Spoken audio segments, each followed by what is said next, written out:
All right, guys. I just want to vent a little bit here on something about Christmas.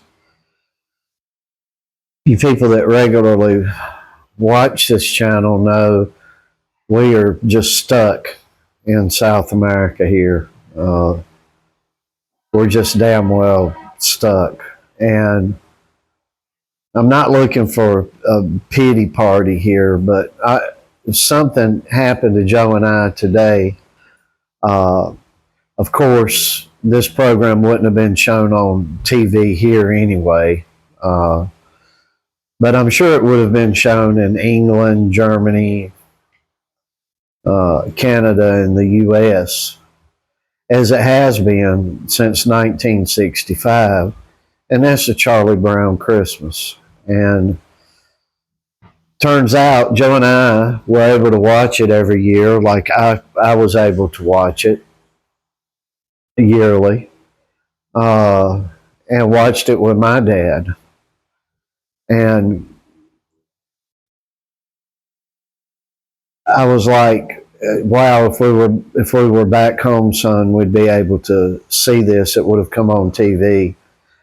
And Joe got to looking online and he said, Dad, no, it wouldn't. And turns out this is 2024's first year since 1965, 60 years. So it's always been shown on TV. And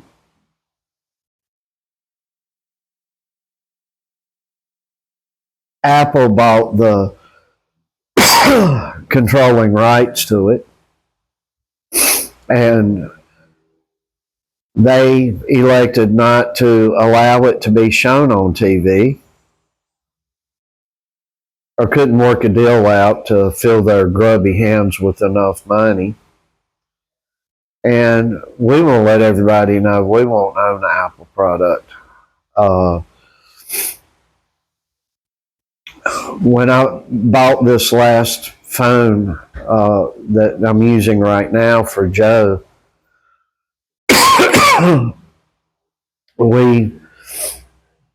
Joe could have picked an iPhone, and he didn't want it.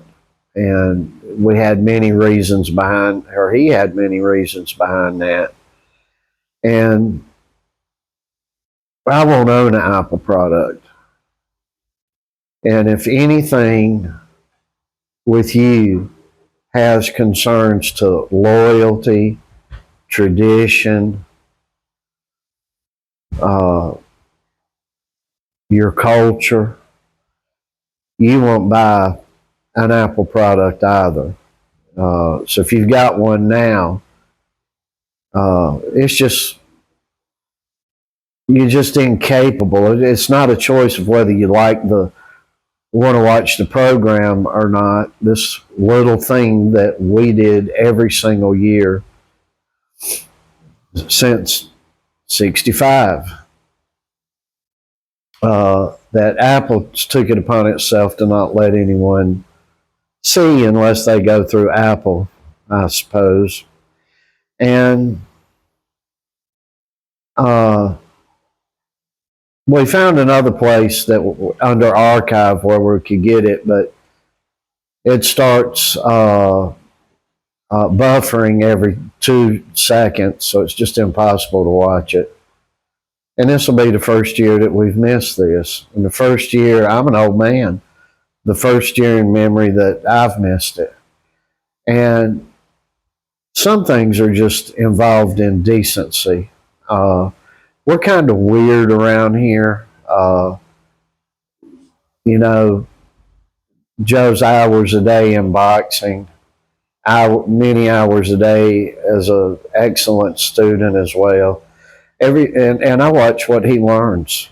He's being homeschooled here, and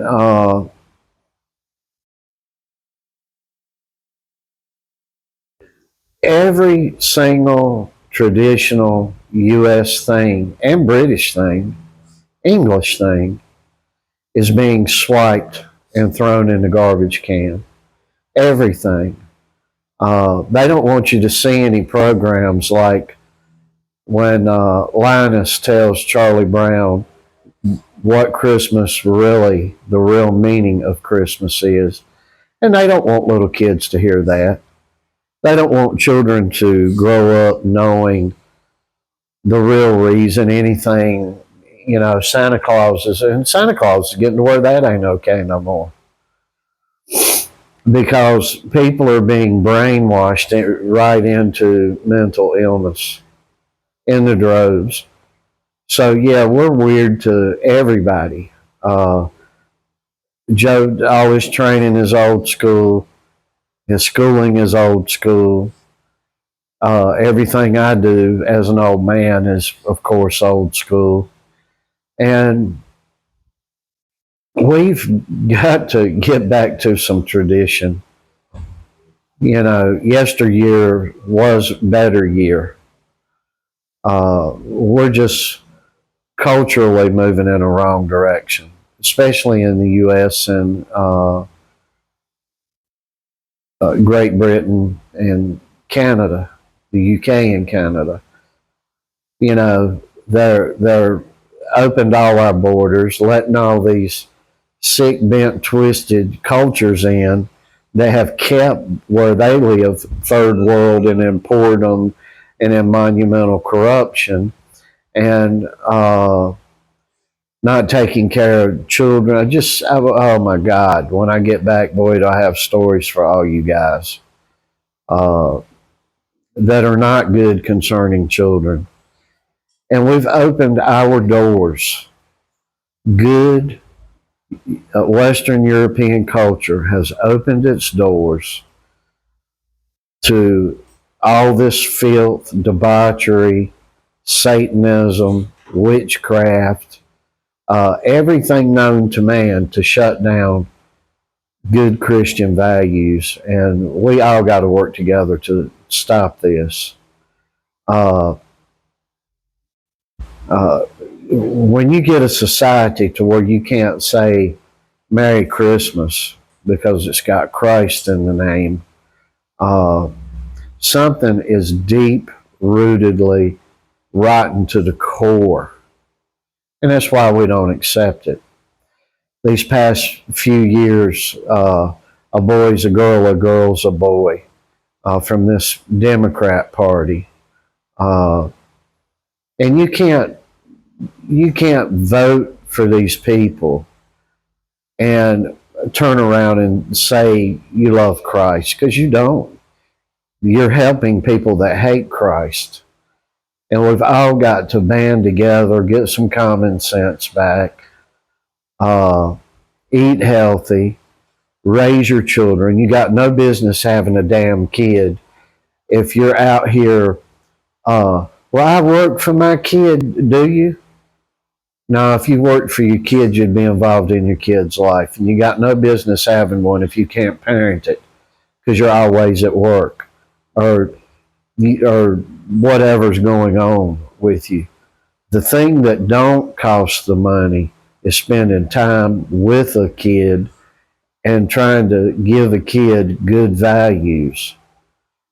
And we're just losing on every front. And it's ridiculous. Joe, what you going to work on today? All right, we're going to have a Mike Tyson push-up session. I don't know if we're going to try to see how many he can get in minutes or whatever, but we'll have that coming up shortly. And I'm venting right now, but rightfully so. Kids are online all the time. They're gaming all the time. They're every kid I know's got a strong thumb from pressing gaming controls, and we're not doing that around here. We live around here. We talk to one another around here. I know families, when I've been in their homes, a lazy kid will be laying on a couch in the living room, a mom or dad right over in the kitchen within talking distance, and they're texting mom and dad on the phone. And mom and dad piled up on the couch texting their kid in the bedroom, too damn lazy to get up and go open the door and see what their kid's doing. Laziness, worthlessness. And the good Lord don't want us communicating within our homes like this. Well, a lot of the stuff's good. You can communicate with people around the world. I'm thankful for that, but when you got somebody in a room, families and houses, they don't even talk. We used to sit at the table and eat dinner and talk every evening. My dad would be at the head, God rest his soul, until he died, at the head of the table and going down the line. What did you do today? What was going on with you? And then we would all talk to one another. And involved as hard as he worked. He was like, what are you doing? What'd you do today? Who you been hanging around? What's going on with you? And people having babies today. I just saw where a lady just got in trouble. She, a black woman, she had a baby. It was in '96, I believe. Just took a living baby and put it into a blue oil drum, and it froze to death. And there's one party, which are concerns to the U.S., because I know politicking in the U.S., they're all about death, war, and destruction of lives, drugs, murder, the S word, the R word, and death and destruction. They don't care what happens to you. They are filled with a satanic spirit. And I'm hoping 2025 will be a year that a vast awakening comes to us. Because this woke stuff, there's nothing about being awakened and being in awakened state about woke. So